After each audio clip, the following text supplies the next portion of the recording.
Hello everyone, welcome back to my channel. I am a certified skill trainer, a career coach and a post trainer.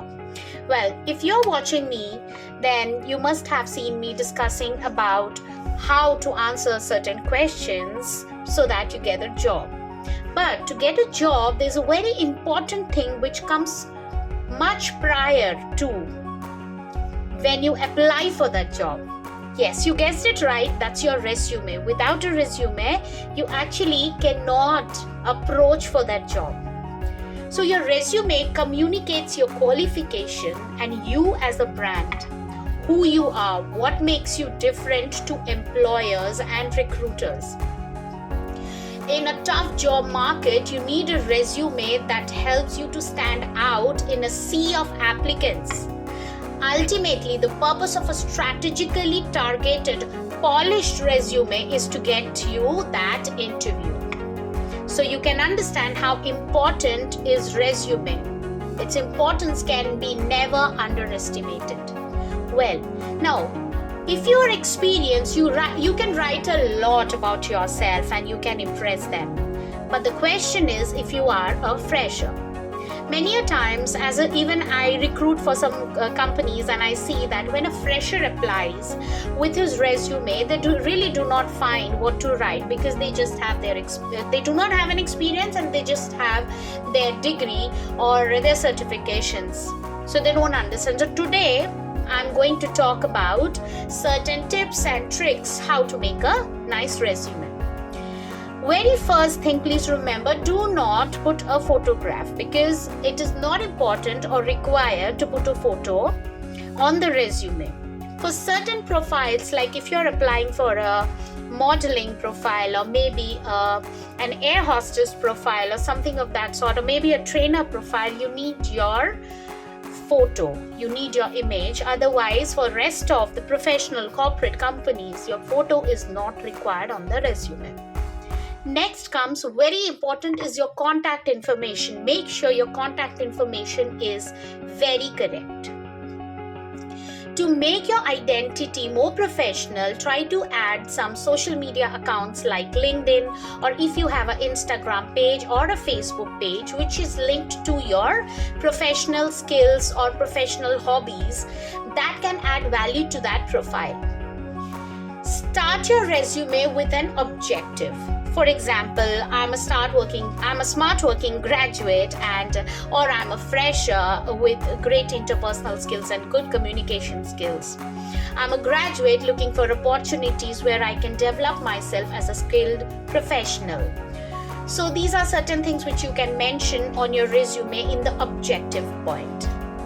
Next pointer is your education. Please mention your education in the chronological manner, which means if you are a graduate, mention your graduate on the top and then your 12th and then your 10th, and make it in a table format so that you can mention the board or university and also mention your grades and percentage. In case if you are already pursuing a job, you can also mention pursuing, and that is absolutely fine. Now, coming to experience, I would say in case if you have any experience where you have worked part-time somewhere while studying, or you have been a part of your family business and handling certain department of the shop, or maybe handling the financial part of your family business, please do mention, because that is of course going to add a value to your career, to your start of your career. Now, next what? Next you have nothing, right? No, you can add your skills. Please do add your skills. Apart from your degree, nowadays skills stand most important. There can be lakhs and lakhs of graduates, but there are very few people having good communication skills. There are very few people who have good decision-making skills, and there are very, very few people who have good team management skills, and that is what they are looking for. So please mention your skills in bullet points like having good communication skills, good at managing conflicts, and yes, avoid the word I. Just start with the verb. Like, for example, if it is an experienced worked with so and so company, worked with, worked as so and so in so and so company. Do not mention the word I. Even in your skills, do not mention the word I. Try to start as having good communication skills, having mastery in coding, learned programming languages like C, C++, Java, etc. You can mention a good content writer, having planning and organizing skills, etc. These are professional skills that add value to the career which you are going to opt for. Then in case if you have any miscellaneous skills, like you have learned some foreign language, please do mention. So there are lots of things, guys. Please do mention certain skills as miscellaneous in case if you have any kind of awards which you have received while in your graduation. So maybe you have received the best student award, or maybe you have received the best player award in the cricket match team of your college. Please do mention those skills or those achievements. These can be pointed as achievements in your achievement part in your resume.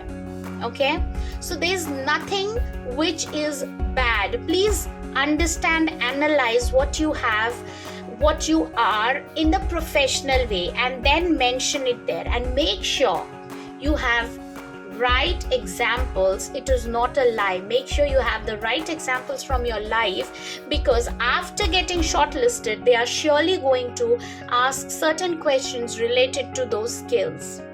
You can mention having good leadership skills. Now, if asked about it, you may say that you have organized some activities in the college. You have been the captain of your cricket team in the college. Anything that showcases your leadership skills, and that should be true. Don't make up anything while in the interview. All right, coming to the almost the last part of the resume, you can mention your hobbies again. Please don't put vague hobbies like I playing games. No, mention what game you love playing. I love watching soccer. Now somebody writes, I love playing soccer. Nobody plays soccer in India. So you love playing football, or you have played football, or you love watching soccer. Yeah, you love playing cricket, or I love watching cricket. I love watching movies. I love watching. There's a difference. If you write I like watching movies, you can also mention in a way like I like watching adventurous movies or fiction movies. Yeah, that will add in value to understand what kind of a person you are. You are branding yourself. That's your identity. So even your hobbies are going to give you an identity.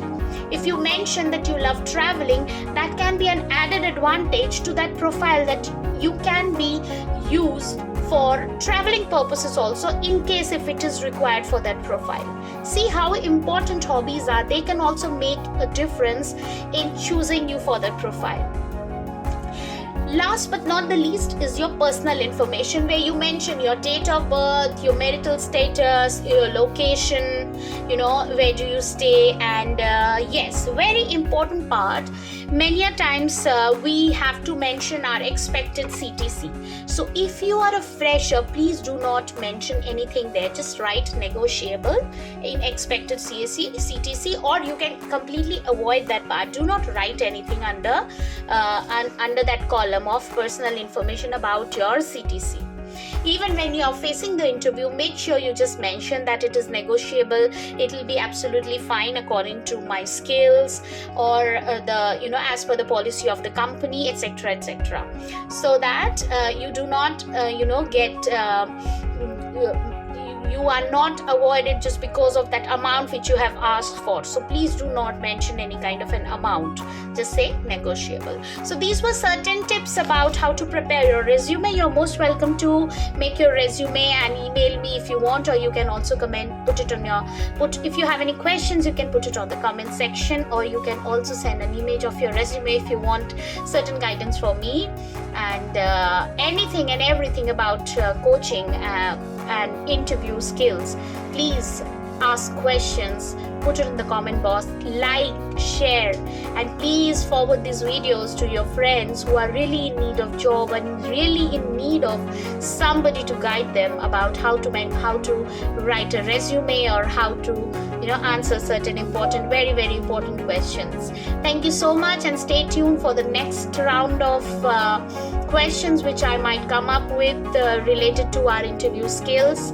And thank you so much again for watching me, spending your time with me.